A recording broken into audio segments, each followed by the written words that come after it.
व रहमतुल्लाहि व बरकातुहू। हिंदुस्तान का सफ़र हम लोग शुरू किए हैं मिशन एजुकेशन और कुरानिक कंपटीशन के नाम से, और जहाँ भी हमारा जाना हो रहा है वहाँ मुनव्वर जमा को खूब सवाब मिल रहा है, और हज़ारों में तादाद लोग आते हैं और वो सवाब लूट नहीं रहे। कैसे? जब मैं सलाम करता हूँ तो मुझे मुकम्मल सवाब मिलता है, और आप लोग जवाब ना देकर महरूम रह रहे हैं सवाब से। और मैं कभी ऐसा नहीं चाहता कि मेरे सामने लोग बैठे हैं और मैं सलाम करूं और आप अल्लाह के सवाब से महरूम रहें। अस्सलामु अलैकुम व रहमतुल्लाहि व बरकातुहू। वरना अच्छा, ये दूसरी दफ़ा जो आप लोग जवाब दिए ना, इसमें भी ज़्यादा फीसद सवाब मुझे ही मिलने वाला है, क्योंकि बोल बोल कर करवाया मैंने, आपने खुद से नहीं किया है। तो नीयत अल्लाह सुब्हानहू तआला देखता है हर काम में। वो जो खुद से करता है उसको अल्लाह का पूरा सवाब मिलता है, जो करवाता है तो उसका इन्वॉल्वमेंट नहीं होता है ना। बहरहाल अल्लाह बड़ा रहीम है, देने पे जब उतर आता है तो एक की बरकत से सबको भी दे देता है। तो यहाँ माशाल्लाह कोई ऐसे मासूम बच्चे भी वालेकुम अस्सलाम कहे होंगे, उसकी बरकत से सबको सवाब मिलता है। हालांकि मैंने कुछ बच्चियों से वालेकुम अस्सलाम सुना, बाकी मर्द हजरात से जवाब ही नहीं आया।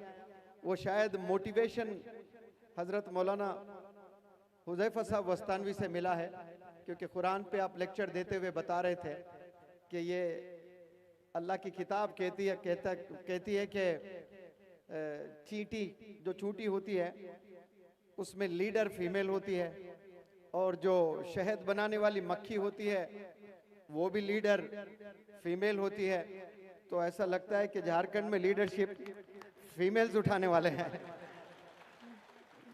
और मेल्स जी हुजूर करते हुए फीमेल्स के पीछे गुजरते रहेंगे। बहरहाल ये कामयाबी या लीडरशिप उन्हें ही मैसर होती है जो मेहनत करते हैं, और उस मेहनत में इखलास अगर हो तो फिर अल्लाह की मदद भी आती है।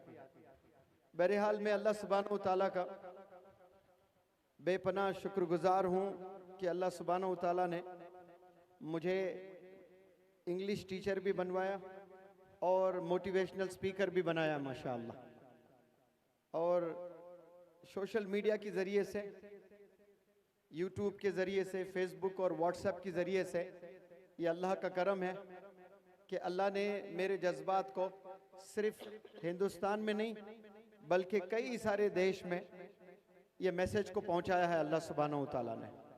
लेकिन ये करम मौलाना हुज़ैफा साहब वस्तानवी साहब का भी है कि आपने मुझे रूबरू होकर बहुत से हिंदुस्तान के नौजवान बच्चे बच्चियों को कलाम करने का मौका आपने मुझे दिया है। मैं इस प्लेटफॉर्म से आपका भी शुक्रिया अदा करता हूँ। वरना मुझे अक्सर बहुत से लोग यूट्यूब पर, व्हाट्सएप चैनल पर, फेसबुक पर ही सुना करते थे, लेकिन आपके साथ जब से मैं जुड़ा हूँ मैं समझता हूँ कि लाखों लाखों का मजमा माशाअल्लाह उन्हें एड्रेस करने का अल्लाह ने मुझे मौका दिया है। और यहाँ बिलखुसूस इटकी और झारखंड में ये मेरा पहला विजिट है। झारखंड आया मैं, लेकिन मैंने लेक्चर देने का मौका नहीं मिला था। तो इस स्टेट का ये मेरा पहला लेक्चर है। मैं कोशिश करता हूँ कि मेरे पूरे जज्बात आप तक मैं पहुँचाऊँ। और ये फातिमा एकेडमी के रूह रवां नसीम साहब और शकील साहब जो उड़ीसा से आकर यहाँ माशाअल्लाह ये प्रोग्राम ऑर्गेनाइज किए हैं, आप लोग तमाम जितने भी तलबा है और जितने भी लोग ऑडियंस में बैठे हैं, खड़े हैं, धूप में, छाँव में, बालकनी में, यहाँ वहाँ, जो दिख रहे हैं, जो नहीं दिख रहे हैं, उन सबको मुनव्वर जमा का सलाम। मैं वेलकम करता हूँ इस प्रोग्राम को। और आप लोगों ने एक आवाज़ पर माशाअल्लाह 3-4 दिन कबल किसी को नहीं पता था यहाँ प्रोग्राम होना है, और सब जमा हुए हैं माशाअल्लाह। जैसे मौलाना हुज़ैफा साहब वस्तानवी एम्फसिस कर रहे थे कि कुरान का सीखना कितना ज़रूरी है, उस पर मैं कुछ रोशनी डालकर फिर मेरे टॉपिक पर मैं आता हूं इंशाअल्लाह। एक लड़का जब पैदा होता है तो बाप उसको चलना सिखाता है, उसको अपनी मादरी जुबान बोलना सिखाता है, उसको साइकिल चलाना सिखाता है, उसको स्कूटर चलाना सिखाता है, उसको स्विमिंग सिखाता है, उसको स्कूल भेजकर a+b² का फार्मूला सिखाता है, उसको और मज़ीद ज़ुबानें इंग्लिश, हिंदी, उर्दू और मज़ीद ज़ुबानें, कंप्यूटर, क्या क्या न जाने चीज़ें एक वालिद अपनी ज़िम्मेदारी को पूरी निभाते हुए ये तमाम चीज़ें सिखाने की भरपूर कोशिश करता है। लेकिन इन जिम्मेदारियों में जो असल चीज़ सिखाना होता है वो अल्लाह की किताब कुरान मजीद, उस पर बहुत से वालिदैन नाकाम हैं, वहाँ फेल हो चुके हैं। तो ये बहुत ज़बरदस्त प्लेटफॉर्म है जो कुरानी कंपटीशन इशातुल उलूम मक्कल कुआं की जानिब से ये होते जा रहा है। हर 3 साल होता है हिंदुस्तान में, और माशाल्लाह कोरोना की वजह से 1-2 साल नहीं हो पाया, उसके बाद फिर से शुरू हुआ है और मुझे उम्मीद है और आने वाला इससे बेहतर होगा और फिर आने वाले और इससे बेहतर होते जाएंगे इंशाअल्लाह। तो मैं उम्मीद करता हूँ कि हज़रत के बयान से आप लोग सब मुस्तफ़ीद होंगे और तमाम वालिदैन जितने भी मदर्स हैं, फादर्स हैं, रिस्पॉन्सिबल गार्जियंस हैं, वो सब ये मैसेज आप घर ले जाएं। ये जिम्मेदारी से आप अपने बच्चों को, अपने भाइयों को, अपने बहनों को अल्लाह की किताब से इंट्रोड्यूस करें और उसको पढ़ना समझना दो भी आसान करें अपने बच्चों को। यहाँ जितने तलबा है माशाअल्लाह, मुझे इस स्कूल में आकर, इस गांव में आकर बच्चों के परफॉर्मेंसेस को देखकर बेहद खुशी हुई है। उनके कॉन्फिडेंस को, उनकी उर्दू ज़ुबान को सुनकर, उर्दू ज़ुबान में फिर जो तलफ़्फ़ुज़ है, प्रोनंसिएशन को सुनकर मुझे बहुत मज़ा आया, मुझे बहुत अच्छा लगा। इससे ये मैसेज मिलता है कि जितने भी बच्चियां यहाँ परफॉर्म की हैं वो और मज़ीद बच्चियों में भी वो हुनर है, लेकिन वो लोगों ने पहचाना नहीं है उस हुनर को, और मज़ीद बच्चों में भी वो हुनर है। अफसोस के वो लोगों ने अपने उस हुनर को, अपने उस टैलेंट को कभी रियलाइज़ नहीं किया, कभी पहचान नहीं पाया कि उनमें वो हुनर है। ऐसा बहुत से बच्चों में वो हुनर है माशाअल्लाह। तो जितने भी स्टेज पर कुरान की बड़ी बेहतरीन अंदाज में तिलावत किए और वहाँ से जितने भी स्पीचेस दिए हैं, उन तमाम स्टूडेंट्स को मेरी तरफ से 1-1 हज़ार रुपये इनाम मिलेगा इंशाअल्लाह। क्योंकि आपकी उम्र में जब मैं पढ़ाई करता था तो स्टेज पर खड़े होना बहुत दूर, कभी तसव्वुर में भी नहीं, हम लोग सोचे भी नहीं कि हम स्टेज पर खड़े होकर 2 लफ्ज़ भी बोल सकते हैं माशाअल्लाह। लेकिन यहाँ देखिए बच्चियाँ आकर हज़ारों तादाद में आए, इतने लोगों के सामने खड़े होकर बहुत कॉन्फिडेंस का मुजाहरा आप लोगों ने किया है। तो मुझे यहाँ बहुत से तलबा नज़र आते हैं, तो मैं पहले तलबा को एड्रेस करने की कोशिश करता हूँ, वक्त अगर मिले तो फिर पेरेंट्स पे बात करूँ, क्योंकि बहुत से बॉयज़ एंड गर्ल्स यहाँ पर बैठे हुए हैं। मैं आपके इल्म में एक बात ले आना चाहता हूँ, बहुत गौर से आप सब सुनने की कोशिश करें। माने कि हर जो चीज़ इस दुनिया में है, कुछ देर के लिए आप उसको स्कूल समझें। अपने घर में जो किचन है, उस किचन को आप स्कूल समझे कुछ देर के लिए। क्या समझना है आपने? आपके घर में जो किचन है वो क्या है? स्कूल है। बहुत उम्दा, वेरी गुड, आप सब मुझे सुन रहे हैं माशाअल्लाह। और आपके जो अब्बू ऑफिस जाते हैं, वो ऑफिस नहीं है, वो भी स्कूल है। क्या है वो? स्कूल है। और जिस ऑटो में बैठकर आप स्कूल जाते हैं, जो बस में बैठकर आप स्कूल जाते हैं, जो रक्शे में बैठकर आप स्कूल जाते हो, और वो ऑटो भी स्कूल समझना आपने, वो रक्षा भी स्कूल समझना आपने, वो बस भी स्कूल समझना आपने। Is that clear? बात समझ आई सब लोग को? हाँ जी। अब मेरे कुछ सवालात हैं, बड़े गौर से सुनने की कोशिश करें। आपकी अम्मी किचन में जा रही है, कहाँ जा रही है? नहीं नहीं, स्कूल में जा रही है बोलना आपने। मैंने आपसे कहा कि आपके घर के किचन को स्कूल समझें आप लोग। तो आपकी अम्मी किचन में जाती है खाना बनाने के लिए रोजाना, यस और नो? आप मेरे साथ हैं सब? जवाब दें फिर अगर हो तो। आपकी अम्मी रोजाना किचन में जाती हैं खाना बनाने के लिए, अगर किचन में जाकर खाना बनाना छोड़ दिया आपकी अम्मी ने, खाना नहीं बना रही है, किचन में जा रही है, बैठ रही है, और सुबह वालिद भी ऑफिस भूखे जा रहे हैं, बच्चे भी ऑफिस भूखे जा रहे हैं, एक दिन ऐसा ही हुआ, और शाम में बच्चे स्कूल से लौटे और रात में भी खाना नहीं बना रही है, और हस्बैंड भी भूखे पेट सो रहा है, बच्चे भी भूखे पेट सो रहा है। ऐसा एक दिन हुआ है, 2 दिन हुआ है, 3 दिन हुआ है, 4 दिन हुआ है, 5 दिन हुआ है। उसके बाद क्या होने वाला है? अब बताएं क्या हो सकता है उसके बाद? अब्बू दूसरी शादी कर लेंगे। क्या करेंगे?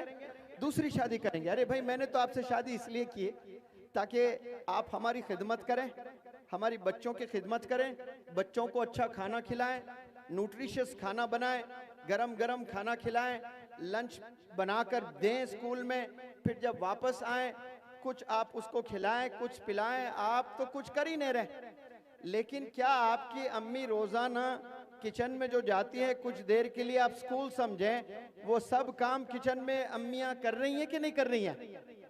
तो इसका मतलब हिंदुस्तान के जितने अम्मियां किचन में जाकर खाना बनाती हैं और लंच बॉक्स पैक करके अपने हस्बैंड को देती हैं, अपने बच्चों को देती हैं, इसका मतलब हिंदुस्तान के तमाम अम्मियों को उस स्कूल में 100 में 100 मार्क्स मिल रहे हैं। Big round of applause for them. तमाम अम्मियां कितने मार्क्स ले रहे हैं? 100 में 100 मार्क्स ले रहे हैं। अब उसमें जो भी सब्जेक्ट्स रखें, आप सब्जेक्ट रख लें, चाय बनाना, चाय को एक सब्जेक्ट बनाए, सालन है उसको एक सब्जेक्ट, खाना है उसको एक सब्जेक्ट, रोटी है उसको एक सब्जेक्ट बना ले, तो तमाम सब्जेक्ट्स में आपकी अम्मी 100 में 100 अचीव कर रही हैं। बिल्कुल उसी तरह आपके अब्बू ऑफिस जाते हैं और ऑफिस जाते हैं और ऑफिस के कुर्सी पर बैठते हैं, कोई फाइल नहीं खोलते हैं, कोई काम नहीं करते हैं। कोई भी बंदा काम के लिए आकर बैंक में काम करता है, पूछता है ये पैसे डिपॉजिट करे, पैसे लेकर बराबर रख रहे हैं, डिपॉजिट नहीं कर रहे हैं। एक दिन होगा, 2 दिन होगा, 3 दिन होगा, उसके बाद क्या होगा? तखलिया कर दिया जाएगा, उसको फायर कर दिया जाएगा, उसको नौकरी से निकाल दिया जाएगा। लेकिन क्या ऐसा हमारे अब्बू लोग ऐसा करते हैं ऑफिस में जाकर? नहीं करते हैं। वक्त पर ऑफिस जाते हैं, 9 बजे जाते हैं, 5 बजे तक काम करते हैं। तो इससे क्या मालूम होता है कि जो ऑफिस को हम कुछ देर के लिए स्कूल समझ बैठे, वो अब्बू जाकर रोजाना काम करते हैं तो उन्हें सैलरी मिलती है, और वो सैलरी से आपका घर चलता है, आप स्कूल जाते हो और मजीद ख्वाहिशात पूरे होते हैं आपके। इसका मतलब आपके अब्बू माशाल्लाह उस स्कूल में जो काम करते हैं वहां 100 में 100 मार्क्स ले आ रहे हैं। Big round of applause for your fathers. अब जो आपको स्कूल तक पहुंचाने के लिए ऑटो ड्राइवर्स आपके घर आते हैं, बारिशों में, गर्मियों में, ट्रैफिक में, और उसके खुद बच्चे बीवी कभी बीमार भी होते हैं, तो उन्हें छोड़कर आपके घर आते हैं ताकि आपके तालीम पर कोई असर ना हो। वो रोजाना आपके घर आते हैं, आपको ऑटो में बिठाते हैं और आपको ले आकर स्कूल छोड़ते हैं। और उस ऑटो को कुछ देर के लिए स्कूल समझें तो फिर ऑटो ड्राइवर्स को 100 में 100 मार्क्स मिल रहे हैं। तो इस प्लेटफॉर्म से मैं तमाम ऑटो ड्राइवर्स को सलाम करता हूं, और आप लोग भी big round of applause Hindustan के वो ऑटो ड्राइवर्स जो तमाम बच्चों को स्कूल लेकर जाते हैं, वो भी इकरा के एम्बेसडर्स हैं, इकरा के लिए काम कर रहे हैं। ये अल्लाह का हुक्म है, बंदों पर इकरा पढ़, इल्म हासिल कर। तो कोई बंदा इल्म हासिल करने जा रहा है और उसको ऑटो ड्राइवर बिठा कर ले जा रहा है, तो उसका भी कंट्रीब्यूशन है, वो अपने काम में 100 में 100 मार्क्स ले आ रहा है। तो अम्मी 100 में 100 मार्क्स, अब्बू 100 में 100 मार्क्स, ऑटो ड्राइवर्स 100 में 100 मार्क्स। अब 100 में 100 मार्क्स कोई नहीं ला रहा है, तो वो कौन है? वो तलबा है। वो स्कूल जाकर सिर्फ बैठते हैं, they go to school with bags, with notebooks, with pen and everything, but they get back home empty minded. वो बड़ा सामान लेकर जाते हैं स्कूल रोजाना, लेकिन जब वापस घर लौटते हैं वो कैसे लौटते हैं? एम्प्टी माइंडेड लौटते हैं, यानी कुछ नहीं सुनते हैं अपने टीचर्स को। तो गोया आप जो स्कूल जा रहे हो उसमें आप 100 में 100 ला ही नहीं रहे हो। बमुश्किल क्लास में 5 बच्चे ले आते हैं, 2 बच्चे ले आते हैं, और सारे अम्मियां 100 ले आ रहे हैं, सारे अब्बू 100 ले आ रहे हैं, सारे ऑटो ड्राइवर्स 100 ले आ रहे हैं, अपने काम को जस्टिस दे रहे हैं, इंसाफ कर रहे हैं अपने काम से, और इंसाफ कोई नहीं कर रहे हैं तो वो स्कूल और कॉलेज के तलबा नहीं कर रहे हैं। तो मैं ये एग्जाम्पल्स देकर आपके दिलों तक पहुंचना चाहता हूं, क्यों ऐसा आप लोग कर रहे हो? क्या आपको आपकी अम्मी मेहनत करते हुए नजर नहीं आती है? क्या आपको अपने अब्बू मेहनत करते हुए नजर नहीं आते हैं? क्या आपको ऑटो ड्राइवर्स मेहनत करते हुए नजर नहीं आ रहे हैं? ये सब लोग 100% अपने एफर्ट्स लगा रहे हैं और कामयाब हो रहे हैं, और कामयाब कोई नहीं हो रहे हैं तो वो स्कूल के तलबा नहीं हो रहे हैं। सेकेंड स्टैंडर्ड में अगर कोई अल्लाह का बंदा मैथमेटिक्स में फेल होता है तो वो जहन में ये बात बिठा लेता है कि maths is a very tough subject. अब वो थर्ड में भी वही हाल होता है, फोर्थ में भी वही हाल होता है, फिफ्थ में भी वही हाल होता है, और 10th में जाकर जब वो इम्तिहान लिखता है तो फेल हो जाता है। अब आप बताइए, फेल होने के लिए क्या किसी बंदे को 10 साल स्कूल जाने की जरूरत है? आंसर दे मुझे। आपने 10th का इम्तिहान लिख रहे हो और 2-3 सब्जेक्ट्स आप फेल हो रहे हो, तो फेल होने के लिए क्या आपको 10 से 12 साल स्कूल जाने की जरूरत है? आप घर में बैठकर भी फेल हो सकते हैं, स्कूल में दाखिला ही ना लें, आप एडमिशन ही ना लें, सीधे जाएं इम्तिहान में बैठे, एग्जाम हॉल में लिखें, फेल हो जाओगे। लेकिन यहाँ 12 साल जाकर आप फेल हो रहे हो, अजीब। आप कुछ भी काम करें, हर काम सीख सकते हो। 2 महीने में आप बहुत सारी चीजें आपको मालूम हो जाएगी, हर एक चीज में काम करें। स्विमिंग किसी को नहीं आती है, यहाँ बहुत से बच्चियों को स्विमिंग नहीं आती है। अगर स्विमिंग पूल आपको मिल जावे और 2 महीना रोज आप प्रैक्टिस कर लें तो आप बेहतरीन स्विमर बन जाएंगे, आपको स्विमिंग आ जाएगा। यहाँ जितने बंदे मुझे सुन रहे हैं जिन्हें स्विमिंग नहीं आती है, वो बमुश्किल 1 हफ्ता, 15 दिन, 1 महीना आप अगर स्विमिंग पूल में उतरोगे, हाथ पैर हिलाओगे तो तैरना सीख जाओगे। बिल्कुल इसी तरह जिन्हें स्कूटर चलाना नहीं आता है, वो 1 बार गिरेंगे, 2 बार गिरेंगे, 4 बार गिरेंगे, 10 बार गिरेंगे, फिर उसके बाद स्कूटर आसानी से चला लेते हैं। हर बंदा मोबाइल फोन चलाना सीखा है, वो कोई स्कूल में पढ़ाया नहीं जाता है, कॉलेज में नहीं पढ़ाया जाता है, यूनिवर्सिटी में नहीं पढ़ाया जाता है कि इंस्टाग्राम को कैसे चलाया जाए। ये कोई पीरियड होता है स्कूल में? टीचर बताते हैं, लेकिन छोटे से बच्चे 4 साल 5 साल के बच्चों को भी पता चल गया कि इंस्टाग्राम को कैसे चलाया जाता है, यूट्यूब को कैसे चलाया जाता है। जब बंदा इन्वॉल्व हो जाता है सीखने में तो उसको बहुत से चीजें आसान हो जाता है सीखना।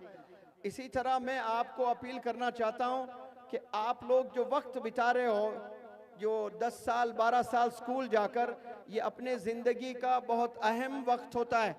और बिलखुसूस जब बच्चे 7th स्टैंडर्ड में चले जाते हैं और टीनेज में जाते हैं, और टीनेज सबको पता है 13 से शुरू होकर 19 पर खत्म होता है, तो ये जो 7-8 साल का फेज होता है, फेस नहीं कह रहा हूं मैं, फेज PHASC, ये जो फेज होता है 7-8 साल का, इसको गोल्डन पीरियड कहा जाता है एजुकेशन लाइन में। इसी में बनते भी हैं बच्चे, बिगड़ते भी हैं। लेकिन रिसर्च कहता है 80% से ज्यादा स्कूल गोइंग बच्चे बिगड़ जा रहे हैं, और बमुश्किल 10 से 20% बच्चे अपने करियर संवारने में कामयाब हो रहे हैं। और फेल कितने हो रहे हैं? 80% फेल हो जा रहे हैं। मेरी मुराद, मेरा कहना, फेल का मतलब आप एग्जाम में पास हुए हैं, 60% 70% सब्जेक्ट पे कुछ नॉलेज नहीं है, वो भी मेरे नजदीक फेल के बराबर है। और कामयाब का मतलब क्या है? सब्जेक्ट पर कमांड हासिल होना, सिर्फ मार्क्स ले आकर खुश होना, सेलिब्रेट करने को कामयाबी नहीं कहते हैं भाई। सब्जेक्ट पर कमांड हासिल होना है।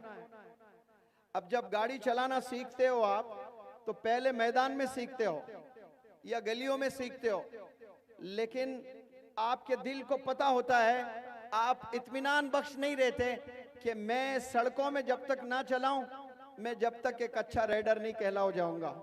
मैं बाजार में जहां बहुत ट्रैफिक होती है, अगर वहां चला लूं मैं, तो अपने आप को आप शाबाशी देंगे और सेटिस्फैक्शन आपको एक मिलेगा कि हाँ, मुझे इतनी बड़ी ट्रैफिक में मुझे चलाने आ रहा है।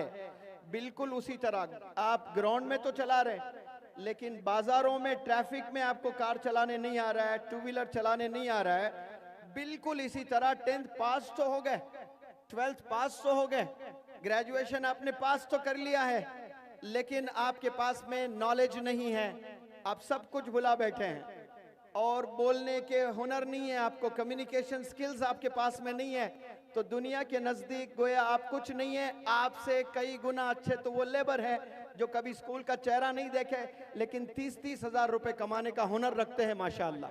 वो 30-30 हजार रुपए कमा रहे हैं, लेकिन यहाँ MBA भी कर लिए हैं बच्चे, बहुत इंजीनियरिंग भी कर लिए, कामयाब भी हुए हैं, लेकिन उन्हें 2 मिनट अंग्रेजी में गुफ्तगू करना नहीं आता है, 2 मिनट बात नहीं कर सकते हैं। मौलाना कभी स्कूल जाना ही नहीं हुआ मौलाना का, लेकिन अभी मैं आ रहा हूं, एक तमिलनाडु से कोई फोन किए और मौलाना 5 से 10 मिनट अंग्रेजी में बात किए उनसे। हालांकि मिस्टेक्स वगैरह थे, लेकिन अपनी बात को पूरा रखे, पूरा कंप्लीट माशाल्लाह। ये जो बोलना चाह रहे थे उस बंदे ने समझ लिया, और वो जो बंदा बोलना चाह रहा था ये समझ लिए। लेकिन जो मौलाना ने 10 मिनट बात की, ऐसे लाखों इंजीनियर्स हैं इंडिया में, ऐसे लाखों ग्रेजुएट्स हैं इंडिया में जो 5 से 10 मिनट इंग्लिश नहीं बोल सकते, जो मौलाना स्कूल कॉलेज ना जाकर भी 5 से 10 मिनट अंग्रेजी में गुफ्तगू किए हैं। क्यों? दुनिया घूमे हैं, समझे हैं कि जरूरी है सीखना, हर इंसान की जुबान सीखना और उससे कम्युनिकेट करना। तो यहाँ लैंग्वेज एक बैरियर हो जाएगा, आप लोग को एक रुकावट हो जाएगा। हाथ में सर्टिफिकेट रहेगी, उसकी कोई वैल्यू नहीं रहेगी। तो कॉन्फिडेंस जनरेट करें, कम्युनिकेशन स्किल्स पर फोकस करें।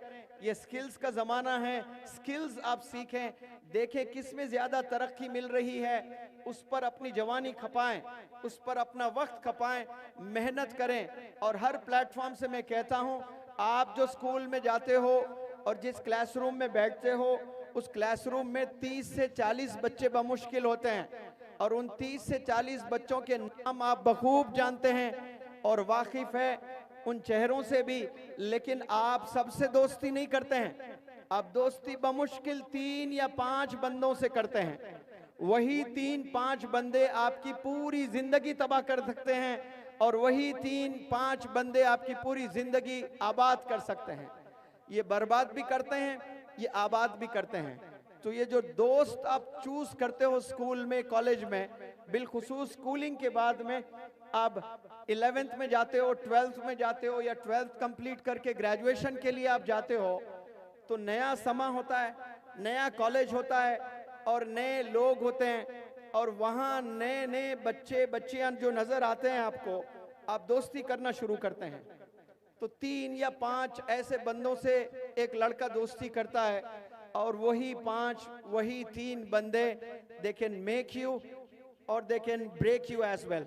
आपको बना भी सकते हैं, आपको बिगाड़ भी सकते हैं, आपको आबाद भी वही करेंगे, आपको बर्बाद भी वही कर सकते हैं। यानी आपको देखना पड़ेगा। ईदेन जब आती है ना, आप कपड़े लेना होता है आपको, आप जाकर ऐसे ही एक शर्ट आपने चुना और खरीद लिया, ऐसा नहीं होता है। आप 10 दुकान जाते हो, हालांकि 1000 का शर्ट होता है, 1500 का शर्ट होता है। अल्लाह ने जिन्हें पैसों से नहीं नवाजा, वो तो 500 के शर्ट में भी खुशी से ईद मना लेते हैं। 200 रुपए का भी शर्ट लेकर सेल्फी लेकर बड़े खुश होते हैं। तो वो 200, 300, 500 का शर्ट लेने जो भी बंदे जाते हैं, और वो जो शर्ट लेते हैं तो ऐसा ही पसंद नहीं आता तो फेंक देते हैं, फिर दूसरा लेते हैं, फिर तीसरा, कुछ पसंद नहीं आया दुकान छोड़ते हैं, दूसरी दुकान में जाते हैं। ऐसे 10 दुकान में जाकर आप एक शर्ट खरीदते हो, बमुश्किल 1 साल 2 साल कोई पहनता है, उसको फेंक देता है, फिर दूसरा शर्ट लेता है। आपने शर्ट लेने के लिए 10 दुकान गए हो, अपने फ्रेंड्स को लेकर गए हो कि देखो आओ, मैं इतना अच्छा नहीं हूँ सिलेक्शन में, आप मेरा सिलेक्शन करें, मुझ पर कौन सा शर्ट ज्यादा जचता है मुझे बताएं। आप फ्रेंड्स के साथ में टोली बनाकर जाते हो एक शर्ट खरीदने के लिए। अब जब आप एक से दोस्ती कर रहे हो, तब भी आपने रुकना वहां पर, उसको छूना, उसको पहनना, उसको समझना कि ये बंदा क्या 5 वक्त नमाज पढ़ता है, इसको जन्नत में जाने की फिक्र है, क्या ये वालिदैन की रिस्पेक्ट करता है, क्या ये टीचर्स की रिस्पेक्ट करता है, ये घर जाकर कुछ वक्त निकालता है अपनी पढ़ाई के लिए, इसके लाइफ में कुछ विजन, कुछ मिशन, कुछ गोल्स है या नहीं है। वरना millions of students they wake up early in the morning and they go to school. कितना बड़ा देश है और कितने लाखों बच्चे रोजाना सुबह उठकर छोटे छोटे गांव में, बड़े बड़े शहरों में आपको सुबह 7 से 9 बजे के दरमियान देखें, सारे बच्चे स्कूल्स जाते हुए नजर आएंगे। और वो बच्चों को रुकाकर अगर कुछ देर के लिए आप पूछ ले कि बेटा आप स्कूल क्यों जा रहे हो, दे हैव नो आंसर। उन्हें कोई आइडिया ही नहीं है कि वो स्कूल क्यों जा रहे हैं। और ऐसा वो एक दिन नहीं जा रहे हैं, एक हफ्ता नहीं जा रहे, एक महीना नहीं जा रहे, एक साल नहीं जा रहे, ऐसा पूरा 10 से 12 साल जा रहे हैं और उन्हें पता ही नहीं क्यों जा रहे हैं। ऐसे बंदों को एमलेस स्टूडेंट्स कहते हैं। उनके पास में कोई एम्बिशन नहीं होता है, कोई गोल नहीं होता है, कोई ड्रीम्स नहीं होते हैं। और जिनके ड्रीम्स नहीं होते हैं, जिनके एम्स नहीं होते हैं, जिनके एम्बिशंस नहीं होते हैं, वो जानवर होते हैं। ये जो dreams, desires, AIIMS, goals, ambitions, ये सिर्फ अल्लाह ने इंसानों के सीनों में डाले हैं, ये जानवरों के सीनों में नहीं डाले हैं। आज से 500 साल, 1000 साल पहले जो लाइफस्टाइल जानवरों का था, हाथी का था, वो आज भी वैसा ही लाइफस्टाइल है उनका। उनके पास में आधार कार्ड नहीं है, उन्होंने अपने घर बेहतरीन अंदाज में नहीं बनाए। आप जाएं जंगल में देखें, आप वैसी ही जिंदगी जो 1000 साल पहले जानवर जिया करते थे, आज भी वैसे जी रहे हैं। लेकिन तरक्की किसने की है? इतने मखलूक, 18,000 मखलूक उलमा बताते हैं, इतने मखलूक और इंसानों की आंखों ने न जाने और कितने देखने हैं, हमने देखे नहीं। और न जाने कितने अल्लाह ने मखलूक बनाए हैं, और उन तमाम मखलूक का लाइफस्टाइल बिल्कुल एक ही है, बस खाना, बच्चे पैदा करना, पेशाब पखाना करना, सो जाना और लड़ाई करना, बस इतना। इसके अलावा और कुछ नहीं है। लेकिन इंसानों के पास, अब हम लोग सब गैदरिंग किए हैं, ऐसा क्या कभी कुत्ते टॉक रख लेते हैं? कभी बिल्लियों को देखा आपने? चलो आज हम लोग बात करते हैं। ये बिल्कुल नहीं देखने को मिलता है आपको, क्योंकि उनका लाइफस्टाइल रोजे अव्वल से लेकर रोजे क़यामत तक एक ही तरह होने वाला है। और ये तरक्की जो कर रही है मखलूक, वो इंसान कर रही है। और इंसानों ने गजब की तरक्की की है। और वो जो गजब की तरक्की की है, वो कैसे की है? जो अल्लाह ने तोहफा दिया है। आपको मैंने 1000 रुपए का इनाम अनाउंस किया तो आप लोगों ने तालियां बजाई है। और उसी तरह कोई आपका दोस्त आपको लाकर एक गिफ्ट दे देता है, ये लो, मेरे अब्बू बड़े बिजनेसमैन है अमेरिका में, आईफोन लेकर आए थे, मुझे आईफोन पसंद नहीं, मैं आपको गिफ्ट देना चाहता हूं। फिर तो आपको वो दोस्त आपके अब्बू से अच्छा लगने लगेगा। क्यों? मैं अब्बू को 3 साल से बोल बोल कर हंगर स्ट्राइक भी किया, कई दफा 3-3 दिन खाना भी नहीं खाया। मेरे अब्बू जालिम हैं, मेरे अब्बू तो समझते नहीं मेरे जज्बात को। मेरे दोस्त ने मेरे जज्बात को समझे और एक फ़ोन दे दिए। इतना खुश हो जाओगे एक गिफ्ट की वजह से कि फ़ोन। ऐसे पागल बच्चों, मेरी बात सुनो, आपके अब्बू ने आपको पैदा किया, इससे बड़ा गिफ्ट इस दुनिया में कोई नहीं दे सकता आपको। आपके अम्मी अब्बू आपको पैदा किए हैं, उसका कोई मोल नहीं है। उसके बाद कोई चीज एक्सपेक्ट ना करें आप लोग वालिदैन से। अगर आपको मिल रहा है तो आप समझना कि ये बोनस में मिल रहा है। मुझे आपको पैदा कर दिए, बस खलास, वही काफी है। उसके बाद आपने अपनी जिंदगी को संवारना है। अल्लाह ने आंख दिए हैं और बेहतरीन अल्लाह ने दिमाग दिया है। जबरदस्त तोहफा अगर आपको इस रूए जमीन पर मिला है तो वो है आपको अल्लाह ने दिमाग दिया है। और उस दिमाग से ही आपने समझना है कि ये दुनिया चीज क्या है, हमने इस दुनिया में करना क्या है। आप यहाँ पर 3 वक्त का खाना खाकर मरने के लिए नहीं आए हो। इस दुनिया में आप रेवोल्यूशन के लिए आए हैं। इस दुनिया में एक बदलाव करने के लिए आए हैं। आपकी शख्सियत से कम से कम आपके गांव वालों को फायदा होना चाहिए। अगर देश वालों को आपसे फायदा नहीं हो रहा है, कम से कम आपके घर वालों को फायदा होना चाहिए भाई। कम से कम आपके बीवी, आपके 4 बच्चों को फायदा होना चाहिए। लेकिन नौजवान बच्चे जो जवानी के वक्त को बर्बाद करते हैं और कुछ साल के बाद शादी होती है और बड़े अरमानों से बच्ची आती है कि मेरा हीरो होगा, मुझे ऐसा करेगा, मुझे लॉन्ग ड्राइव पे ले जाएगा, मुझे फलाने होटल पे ले जाएगा, मुझे हनीमून चांद पे भी ले जाएगा। ये सब ख्वाबें लेकर आती है। एक दिन में सारे ख्वाबें चुकनाचूर हो जाते हैं। जब उसको हालत पता चल जाती मेरे मियाँ क्या है, अब उसके पास ना जॉब है, ना स्किल्स है, ना एम्बिशन है लाइफ में, अब दोनों की जिंदगी बर्बाद। उसके बाद 2-4 साल के बाद, 5-6 साल के बाद 2-4 बच्चे पैदा होंगे, वो बच्चों की जिंदगी बर्बाद। क्यों? वो बच्चों को अच्छी तालीम नहीं दे सकता, न्यूट्रिशियस फूड नहीं खिला सकता और नए नए जगह घुमाकर एंजॉय नहीं करवा सकता है। तो ऐसा आज हो रहा है।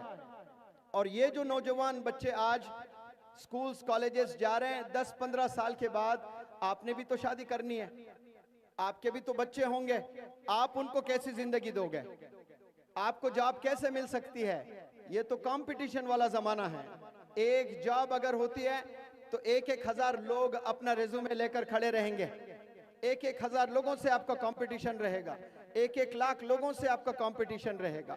आप देख नहीं रहे हो, एक जमाने में नीट का एग्जाम बमुश्किल मौलाना 8 लाख लोग लिखते थे, अभी 20 लाख नौजवान बच्चे लिख रहे हैं। मुझे यकीन है कि ये साल 25 लाख लिखेंगे, आने वाले जमाने में 50 लाख लिखेंगे। एक दौर आएगा 1 करोड़ नौजवान बच्चे भी नीट का एग्जाम लिखेंगे और बचपन से ख्वाब देखते आ रहे हैं कि मैं डॉक्टर बनूंगी, मैं डॉक्टर बनूंगा। ऐसे ही नहीं बनेंगे आप डॉक्टर, बहुत मेहनत करना पड़ता है आपको, बहुत कुर्बानियां देनी पड़ती है आपको। तो नौजवान बच्चों, अगर आप लोग कामयाब होना चाहते हो, आप लोग अच्छी जॉब हासिल करना चाहते हो, वालिदैन को खुशियां देना चाहते हो, तड़पते हैं वालिदैन, रोजाना जो आपके वालिदैन ऑफिस जाते हैं, मेहनत करते हैं, उनसे जाकर कोई पूछे कि भाई इतनी मेहनत आप जो कर रहे हो, किसके लिए आप मेहनत कर रहे हो? एक ही जवाब आएगा, ये मेरे बेटे के लिए मेहनत कर रहा हूं। क्यों? क्योंकि मैं मेरे बेटे को कामयाब होना देखना चाहता हूं। लेकिन बेटा बेचारा वो 14 साल नहीं हुआ, ड्रग्स में मुलविस हो गया है, इश्कबाजी में मुलविस हो गया है, चोरी में मुलविस हो गया, जिना में मुलविस हो गया, इतने बड़े बड़े गुनाह करने लगा। वालिदैन कभी सोच नहीं सकते एक सेकंड, वालिदैन बल्कि डिप्रेशन में गए हैं, जिनकी सेहत बड़ी जबरदस्त है माशाअल्लाह, बच्चों की वजह से वो डिप्रेशन के शिकार हो रहे हैं। बच्चे बच्चियों की हरकत की वजह से 40-45 साल के जो पेरेंट्स हैं, उन्हें ब्लड प्रेशर बढ़ रहा है, उन्हें डायबिटीज हो रहा है, उन्हें थायराइड आ रहा है, उन्हें और मजीद बीमारियां आ रही हैं। और ये बीमारियां आने का सबब कौन बन रहे हैं? अपने ही बच्चे बन रहे हैं। और परेशान माँ बाप जो 70 साल में जाके मरना है, परेशानियों में जाकर वो 50 साल में ही मर रहा है। तो वो मारने वाले कौन है? वो नौजवान बच्चे, उन्हीं के खुद के बच्चे हैं। इसीलिए ऐसे बच्चों को मैं साइलेंट किलर्स कहता हूं। और वो जो साइलेंट किलिंग करते हैं, वो कोई छड़ी लेकर, कोई तलवार लेकर, कोई गन लेकर नहीं मार रहे हैं अपने अब्बू को, अपने एक्टिविटीज से मार रहे हैं, अपने गलत कैरेक्टर से मार रहे हैं, ये गंदे कामों से मान रहे हैं। और ये जो बच्चे गुनाहों में मुलविस है, ये कभी कामयाब नहीं हो सकते लाइफ में। लिख ले, ये जो इश्कबाजी ऐसी चीज है, इसमें 25% school college going children, talented children मैं बता रहा हूँ, टैलेंटेड चिल्ड्रन, ये अपनी जिंदगी को बर्बाद कर रहा है। मेरे पास एक लड़का पढ़ने आया, 10th में 98%, 11th में 97%, 12th में 95%, और नीट की ट्रेनिंग लेने गया हिंदुस्तान का बेहतर से बेहतर इदारा एलन में, और वो भी कोटा राजस्थान में। और वहां गया, शुरू 1-2 महीने जबरदस्त पढ़ाई कर रहा था, क्योंकि बचपन से वो पढ़ाई में बड़ा मजबूत, पढ़ाई में बड़ा कामयाब था। और हमेशा उसके वालिद ने कहा, केजी से लेकर 12th ग्रेड तक मेरा बच्चा हमेशा क्लास में टॉप ही रहा। लेकिन जैसा नीट ट्रेनिंग लेने के लिए ये कोटा गया है, ट्रेनिंग एलन में लेने के लिए, वहां सिर्फ 2 महीने में इसने कुछ ऐसे बच्चों से दोस्ती कर ली है और ड्रग्स में मुलविस हो गया है। और इतना मुलविस हो गया कि ये अभी ठीक से पेन पकड़कर लिख भी नहीं सकता, उसके हाथ ऐसे कांप रहे हैं, इतना कमजोर हो गया है। ऐसा एक नहीं, हर एक वर्कशॉप में मेरे 5-5, 10-10 बच्चे आते हैं, टैलेंटेड बच्चे जो डॉक्टर बनने का पूरा हुनर रखते हैं। और वालिद 100% यकीन कर भी चुके थे कि ये मेरा बच्चा डॉक्टर बनने वाला है। लेकिन सिर्फ एक नए माहौल में जाकर, एक नए कॉलेज में जाकर, एक नई ट्रेनिंग के लिए क्या अपना गांव छोड़कर दूसरे गांव गया, तो 3 बच्चों से दोस्ती कर ली जो ड्रग्स में इन्वॉल्व है, तो आप भी 100% वही काम करोगे।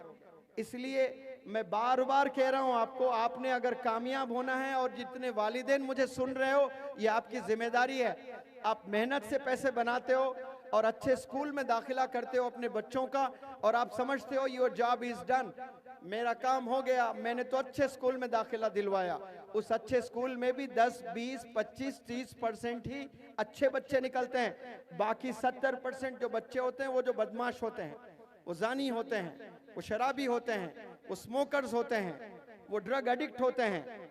और बाप की जिम्मेदारी है कि मेरा बच्चा किसके साथ उठ रहा बैठ रहा है, वो कहाँ घूमता है। शाम में 5 बजे के बाद वो अपने अम्मी से कह के अम्मी दोस्त के पास जा रहा हूँ 1 घंटे के लिए, अम्मी ने भी इंटरोगेट करना, उसको पूछना कि ये किसके साथ जा रहा है, किसके साथ बैठ रहा है। ये वालिदैन की जिम्मेदारी है और ये रोज की जिम्मेदारी है। बिगड़ने के लिए एक लम्हा काफी होता है, एक लम्हा, और वो जो बिगड़ गया फिर उसका कोई रिकवरी नहीं मिलेगी आपको। बिलखुसूस ड्रग्स में जो इन्वॉल्व होते हैं, हर बाप यही समझता है, हर माँ यही समझती है कि मेरा बच्चा, मेरी बच्ची बहुत मासूम है, ये गुनाह बिल्कुल भी नहीं कर सकते हैं। मेरे वर्कशॉप्स में ये चीज़ों से मैं गुजर रहा हूँ। एक वालिद आकर दहाड़े मारते हुए रोता है और उसके साथ उसकी नौजवान बच्ची भी है। बच्ची के आंख में एक आंसू नजर नहीं आ रहा है मुझे। बाप को आसानी से रोना नहीं आता है, माँ फिर भी रो लेती है, लेकिन बाप अपने आंसू पी लेता है। बाप बर्दाश्त करने का नाम है। और वो बाप रोए जा रहा है, रोए जा रहा है कि मैंने मोहल्ले वालों से लड़ लिया है सर, कि मेरी बच्ची पर मेरे मोहल्ले वालों ने इल्जाम लगाया कि आपकी बच्ची पार्कों में एक बच्चे के साथ नहीं, हमें 3-3 अलग अलग बच्चों के साथ नजर आ रही है। तो मैंने लड़ लिया, मेरी बच्ची ऐसा कर ही नहीं सकती है। जैसे स्कूल से आती है, कॉलेज से आती है, सीधे मुसल्ला बिछाकर नमाज पढ़ती है, मेरी बच्ची ऐसा नहीं कर सकती है। लेकिन जब वीडियो लाकर मुझे दिखाया गया कि ये बच्ची देखो आप ही की, ये अलग बच्चे के साथ, ये अलग बच्चे के साथ, ये अलग बच्चे के साथ, एक दफा बाइक पर नजर आ रही है, एक दफा पार्क में नजर आ रही है, एक दफा मैकडॉनल्ड्स में नजर आ रही है। जब मैंने वीडियोस देखे हैं सर, मेरा दिल किया कि उसी वक्त मैं खुदकुशी कर लूं, लेकिन मैं मुसलमान हूं, इस जुबान से मैंने कलमा पढ़ा है, मैं खुदकुशी कैसे कर लूं। लेकिन मेरी बच्चियों ने जीना हराम कर दिया। इसीलिए मैं बच्चियों से कहता हूं, जब तक आप अपनी नजर सड़क पर नजरें झुकाकर चलने लगोगी, तब तक आपके वालिदैन नजरें उठाकर सड़क पर चलेंगे इंशाअल्लाह। वरना वो दिन आएगा वालिदैन को नजरें झुकाकर चलना पड़ेगा, शर्मिंदा होकर चलना पड़ेगा। ऐसी तकलीफ वालिदैन को दे रहे हैं। वो वालिद जो अपनी जिंदगी निछावर कर दिया आपकी तरबियत के लिए, आपके कपड़ों के लिए, आपके खाने के लिए, आपके स्कूलिंग के लिए, आप उसको ही धोखा दे रहे हो। कसम खुदा की मैं इस प्लेटफॉर्म से कह रहा हूं, जो लड़के वालिद को धोखा देते हैं, जो लड़के अपनी अम्मी को धोखा देते हैं, वो अपने बॉयफ्रेंड के साथ कभी जस्टिस नहीं कर सकते। कल जाकर वो बॉयफ्रेंड को भी धोखा देगी और वो बच्चे कल जाकर अपने गर्लफ्रेंड को भी धोखा देने वाले हैं। जो वालिदैन को धोखा देते हैं, याद रख लें, वो दुनिया में हर किसी को धोखा ही देंगे, वो कभी किसी को खुश नहीं कर सकते हैं। इसलिए मैं अपील करता हूं, वालिदैन के करीब हो जाएं, अल्लाह के करीब हो जाएं, आप सल्लल्लाहु अलैहि वसल्लम के करीब हो जाएं, टीचर्स के करीब हो जाएं। फिर से कहता हूं, सुन लें, अल्लाह के करीब हो जाएं, आप सल्लल्लाहु अलैहि वसल्लम के करीब हो जाएं, अपने पेरेंट्स के करीब हो जाएं, अपने टीचर्स के करीब हो जाएं। अगर आप जो मैंने बताए उन सब के करीब हो जाते हैं, इंशाअल्लाह कामयाबी तय है आप लोग के। लेकिन ये 4 जो मैंने अभी बताए, इन्हें छोड़कर आप किसके पीछे भाग रहे हो? आप किसके करीब होने की कोशिश कर रहे हो? आप सोशल मीडिया के करीब होने की कोशिश कर रहे हो, आप जिना के करीब होने की कोशिश कर रहे हो। कोशिश क्या बल्कि किए जा रहे हो। आप गुनाहों में मुलविस हो रहे हो, आप ऐसे गंदे दोस्तों के करीब होते जा रहे हो।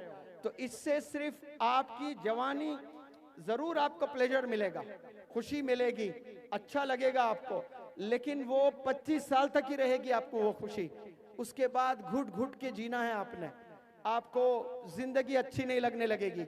आप सो जाओगे रात में, आपके आसपास में कई लोग जो सोते हैं उन्हें नींद आती है, लेकिन आपको नींद मैसर नहीं होती है, नींद ही नहीं आती है आपको। 25 साल के बाद एक एक दिन भारी हो जाएगा आप पर। इसीलिए मैं तमाम नौजवान बच्चों से, बच्चियों से अपील करता हूं, आपको मजा जरूर है इसमें, लेकिन याद रखें उसके साथ अल्लाह की सजा भी है, आपने वो सजा भी चखना है। फिर एक 10 साल का मजा है आपको जवानी का, उसके बाद और 50 साल आपके हैं। आपने 15 साल से अय्याशी शुरू की है, 25 साल तक आप मजा लूटोगे, उसके बाद शादी हो जाएगी, बच्चे होंगे, वो सब चीजों को भुला बैठना पड़ेगा। करियर संभालने के लिए आपको मेहनत करना पड़ेगा। तो वहां 25 से अगर आप 75 ईयर्स भी जी रहे हो तो आपके पास में और मजीद 50 साल है, और ये 50 साल आप कैसे गुजारोगे? परेशानियों में गुजारोगे, लोगों के पास जाकर भीख मांगते रहोगे कि मेरी बीवी बीमार है, इलाज का पैसा नहीं है मेरे पास में, ज़कात के भी चलेगा, दे दीजिए पैसे। ये नौबत आती है। मैंने बड़े बड़े घरानों के बच्चों को ये देखा। इसीलिए अल्लाह सुब्हानहू तआला ने साफ साफ पहले बता दिया है कि इक़रा, पढ़, इल्म हासिल कर, हुनर हासिल कर, स्किल हासिल कर, नॉलेज हासिल कर, और ये जो हासिल करते हैं वही कामयाब होते हैं। और अल्लाह ने इस दुनिया को बनाया है, तो दुनिया को बनाने के बाद अल्लाह ने आप सल्लल्लाहु अलैहि वसल्लम को भेजा है। आप सल्लल्लाहु अलैहि वसल्लम ने कहा मुझे मुअल्लिम बनाकर भेजा गया, मुझे टीचर बनाकर भेजा गया, और साथ में एक सिलेबस अल्लाह सुब्हानहू तआला ने दिया कुरान की शक्ल में। इसका मतलब साफ ये है कि जो कामयाब होना चाहते हैं वो टीचर का हाथ पकड़े और किताबों में जिंदगी गुजारे। एक हाथ आपका अगर टीचर के हाथ को थामता है और दूसरा हाथ किताबें थाम लेता है, तो वो फिर इंशाअल्लाह कल का मौलाना अबुल कलाम आज़ाद होगा इंशाअल्लाह, वो कल डॉक्टर APJ कलाम होगा इंशाअल्लाह। आप दोस्ती किताबों से करें, आप दोस्ती अपने टीचर से करें, आप दोस्ती अपने पेरेंट्स से करें। मैं देखता हूँ मौलाना हजरत यहाँ बैठे हैं, अपने बच्चे, 2 बच्चे हैं माशाल्लाह, दोनों आलिम दीन, एक डॉक्टर बन रहा है, एक सऊदी अरेबिया में माशाल्लाह मदीना में बेहतरीन अरबी जुबान सीखते हुए और मजीद आलिमियत का कोर्स वगैरह कर रहे हैं। बिल्कुल दोस्तों की तरह आप बिहेव करते हैं, हंसी मजाक तमाम चीजें, फिर उसमें कभी सीरियस नोट आप बताते भी हैं तरबियत में, ये चीज करें, ये चीज ना करें। तो ये आप जितना वक्त आपका टीचर्स के साथ आप बिताओगे, पेरेंट्स के साथ आप बिताओगे, अपने किताबों में आप बिताओगे, इंशाअल्लाह आपके पीछे एक काफिला चलेगा इंशाअल्लाह। इल्म के पीछे जो भी दौड़ता है अल्लाह सुब्हानहू तआला उसे सिर्फ कामयाबी नहीं बल्कि उसको एक रिकॉग्निशन, उसे एक इज्जत भी मिलती है। तो आप लोग मेरी इन बातों को अपने घर ले जाएं, लिखें किताब में और फॉलो करें उसे अपनी ज़िंदगी में। बिलखुसूस अपनी ये जो जवानी, जो टीनेज होती है 19 ईयर्स तक, वहीं आपका पूरा करियर बन जाता है, वहीं आपका पूरा करियर संवर जाता है। तो आप ये गुनाहों से बचे।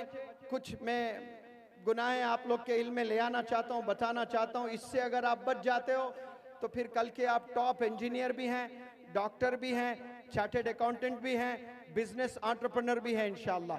आप एक घर चलाने वाले नहीं बनेंगे, आपके मोहल्ले में अगर 100 बेवा हैं तो वो 100 बेवाओं को खाने देने वाले बनेंगे आप इंशाअल्लाह। अगर 100 ऐसे घर हैं जब बच्चे स्कूल नहीं जा पा रहे हैं महज पैसों की वजह से, तो आप वो 100 बच्चों को स्कूल भेजने वाले बनेंगे इंशाअल्लाह। ऐसे अपने करियर को संवारो। बचना किससे है आपने? बचना सोशल मीडिया से है। बचना किससे है आपने? बचना गंदे दोस्तों से है, बचना ड्रग्स से है, बचना गीबत से है, बचना जिना से है। अगर ये जिना से, ड्रग्स से, सोशल मीडिया से और गंदे फ्रेंड से अगर आप बचते हो इंशाअल्लाह आपकी कामयाबी तय है। और आप वालिदैन की जिम्मेदारी है कि आप अपने बच्चों को 5 वक्त की नमाज बाजमात मस्जिद में पढ़ाने की कोशिश करें।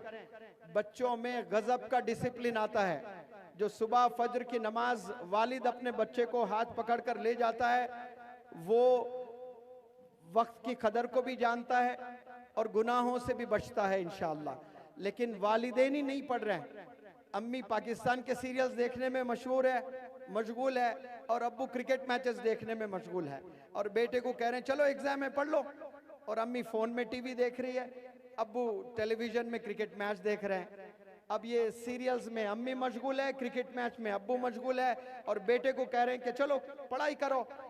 आपने पहले कुर्बानी देना है, आपने टीवी देखना बंद कर देना, बल्कि टीवी को घर से निकाल दें।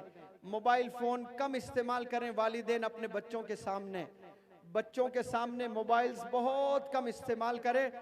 बल्कि मैं माँ से कहता हूँ कि आप 2 घंटे अपने बच्चों के साथ बैठें, और वो मैथ्स पढ़ रहे हैं, साइंस पढ़ रहे हैं, आप बिल्कुल बैठकर देखते रहें। वो देखना भी आपके लिए इबादत है, सवाब है, क्योंकि आप गुनाहों से बचा रहे हो, आप इकरा इल्म से करीब कर रहे हो अपने बच्चों को। लेकिन कौन सी माँ अपने बच्चों के साथ 2 घंटे बैठती है? बमुश्किल 5% ऐसे अम्मियाँ होंगी जो बच्चों के साथ बैठती हैं। छोटे बच्चों के साथ तो सब माएँ बैठती हैं, जैसे 7th स्टैंडर्ड पे चला जाता है तो सब छोड़ देते हैं। तो मैं चाहता हूँ, मैं अपील करता हूँ तमाम पेरेंट्स से कि अपना वक्त निकालें, अपने बच्चों के साथ रोज़ाना बैठें, उनको अच्छे लोगों से मिलाएं, अच्छे उलमा से मिलाएं, अच्छे टीचर्स से मिलाएं, और स्किल्स डेवलपमेंट के लिए आप जितना पैसा खर्चा करना चाहते हैं उतना खर्चा करें। ये फ़ायदा ही फ़ायदा होने वाला है इंशाअल्लाह। ये ज़माना स्किल्स का है, बहुत कंपटीशन का है।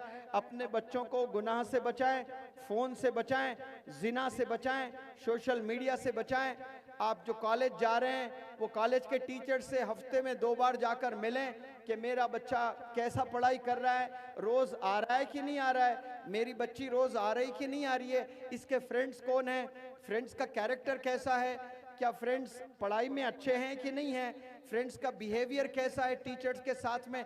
ये इंक्वायरी वीकली वंस ज़रूर करें आप लोग पेरेंट्स, इंशाअल्लाह तो एक रेवोल्यूशन आएगा। मुझे यकीन है यहाँ के तलबा में, यहाँ के तमाम अफराद जितने आकर बैठे हैं इस धूप में, गजब का डिसिप्लिन मैं आप लोगों में देख रहा हूँ। इरादे की ज़रूरत है, अब इरादा कर लें, इंशाअल्लाह यहाँ से एक रेवोल्यूशन आएगा, यहाँ से फिर से एक मौलाना अबुल कलाम आज़ाद पैदा होगा, यहाँ से फिर से एक भारत का इंशाअल्लाह एजुकेशन मिनिस्टर बनेगा, और कामयाबी आपको मैसर होगी। जज़ाकुमुल्लाह खैर। अस्सलामु अलैकुम।